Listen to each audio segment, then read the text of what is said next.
next season. So, Brian, what should we know about this deal? Well, this is a huge move for the #1 overall pick from a couple years ago. A great move for the Magic, who lock in their core. If you look at Franz Wagner and Jalen Suggs. The interesting thing about this, Malika, is that he got a player option in the 5th year. That had become almost extinct over the last 3 or 4 seasons. After last decade, we saw a number of players who got that player option. Guys like Donovan Mitchell, Paul George, Kyrie Irving, didn't stay with their teams. That's certainly something to keep an eye on. Let's head to Indiana. Tyrese Halliburton recovering from the Achilles tear he suffered in the NBA Finals, but this is good to see. He made it to a Fever game on Saturday. Now, Pacers president Kevin Pritchard, he confirmed Tyrese will not play next season. So how is his team positioned, Monica, come his return in 2026? Well, I know we're talking 2026, but I'm still not counting them completely out for 2025. But in 2026, I think you look at this roster, you look at a guy like Jarris Walker, you look at a guy like Thomas Bryant. Yeah. Obviously, if Tyrese Halliburton can come back and duplicate the success this past season, but here's the thing. This team is going to play with speed. With or without him, they will only be better at playing with if he is not available by 2026, but they'll be great once he returns. Chris Paul is a free agent. He told Jamel Hill how much longer he intends to play. At the most, a year. You know, I just finished my 20th season, which is a blessing in itself. All right, so at the most a year. That means, do you believe this is it? Is that what he's saying? I think this is it, and I think he will find a home. It's going to come, later than other free agents here. But last week on this show, I thought the Phoenix Suns would be the most likely landing place for him. I'm going to expand that or maybe amend it and say, I think the Los Angeles Clippers make a lot of sense for him now. Now that they've traded Norman Powell, they need an extra reinforcement in the backcourt, and Bradley Beal's out there, but why not have both? Bradley Beal and Chris Paul. All right, we'll definitely be keeping an eye on the Clippers. Elsewhere in Los Angeles, the Lakers added a much-needed big, DeAndre Ayton. He cleared waivers, signed a 2-year deal. Ayton is expected to speak to reporters for the first time as a member of the Lakers this afternoon. But in a statement released by Lakers PR, Rob Pelinka, he said, quote, DeAndre's size, his mobility, athleticism will both allow paint scoring and paint protection. DeAndre's playoff experience as a starter on an NBA Finals team will also align with our ultimate Lakers championship aspirations. So again, we're going to be hearing from DeAndre Ayton a little bit later this afternoon. But Brian, how do you feel about his fit just looking at this current Lakers roster?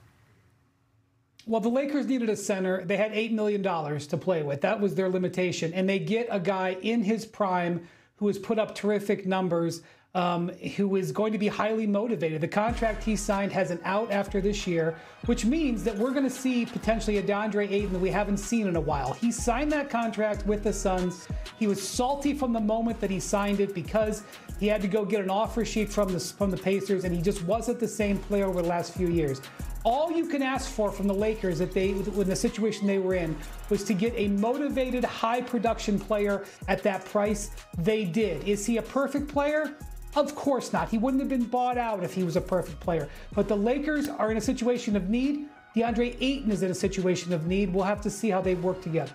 It feels like Luka Doncic's opinion here, Ramona, may be the most important, particularly because we have seen Luka thrive when he has a rim-running big. I'm not sure I necessarily describe DeAndre Ayton that way. However, he was a part of maybe the most famous alley-oop of the last couple of years, the Valley-oop, right? Over there, yeah. And so Luka is looking for a partner, a tandem. Can DeAndre Ayton be that? I guess he has to be. He's right now he is. Yeah. I don't know if this is the long-term partnership, but he has the opportunity. And obviously, Luka was consulted on this. They have the same representation in Bill Duffy's agency and Neiman Namakian. And there's a synergy there, right? They checked in with Luka. Obviously, he was for this move. And so that's all you need to know here. Like, if Luka's on board, then that's what they got. And I don't know if this is going to be the long-term fit for the Lakers, but this is a make-good contract. And DeAndre Ayton had a lot of success. He was a starting center on that Phoenix Suns team that made the finals, and that was when he had Chris Paul in his ear, when he had Devin Booker in his other ear,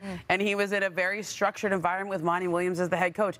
Well, Luka's on one ear, LeBron's on the other ear, JJ Redick will be in his ear. I think this is a good environment for him to succeed, and on that make-good kind of contract.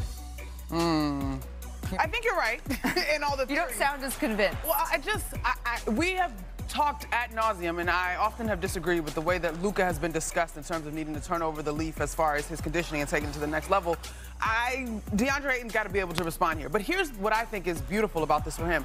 He doesn't even necessarily have to be the same version of himself that he was in Phoenix, right? Luka threw 50 lobs last year. That's 7th in the league in terms of total. That's easy. Yeah. DeAndre Ayton is a bona fide NBA player. He can catch the ball. He can finish at the rim, right? He doesn't even necessarily have to go back or turn the hands of time back in the other way. Now, to your point, it is a tremendous opportunity, Ramona, because if he does, and this is a short-term contract, he's going to look like a prize to the rest of the league. He's got to see it as an opportunity, though. And that's something that I think the structure of his contract, he should be motivated to do that. And he brings something different than maybe other bigs that Luka Doncic has played with. He's really efficient in the mid-range, shot 47% from 8 to 16 feet away from the basket. So he provides a little bit of something different here for Los Angeles. They need this to work. They know that this was the deficiency in their roster in a lot of ways last year. They let some different folks walk. It made some people in the organization feel a certain type of way. They need this to work. DeAndre Ayton needs this to work, and that tends to be the type of partnership that could be fruitful. Again, DeAndre Ayton will speak for the first time as a member of the Lakers later today. Still to come on our show, though, will Kevin Durant be a seamless fit in Houston? I mean,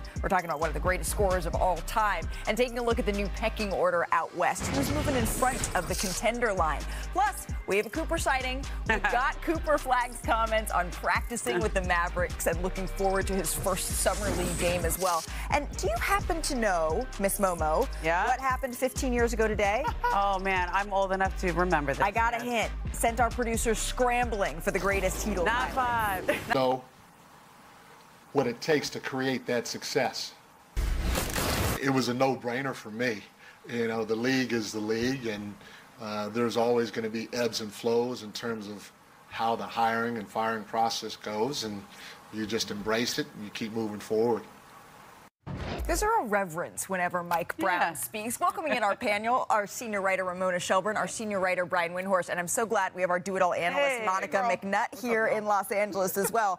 I'm glad we have you here today, Monica, because amongst your 50-11 jobs, one of them is spending time covering the New York Knicks. What do you think of what we just heard from Mike Brown and his fit here as the new head coach? Well, I think that he said all the right things for sure, and I buy them as sincere, Malika. When you look at this team, these guys have great personalities. They've obviously had great success this past season.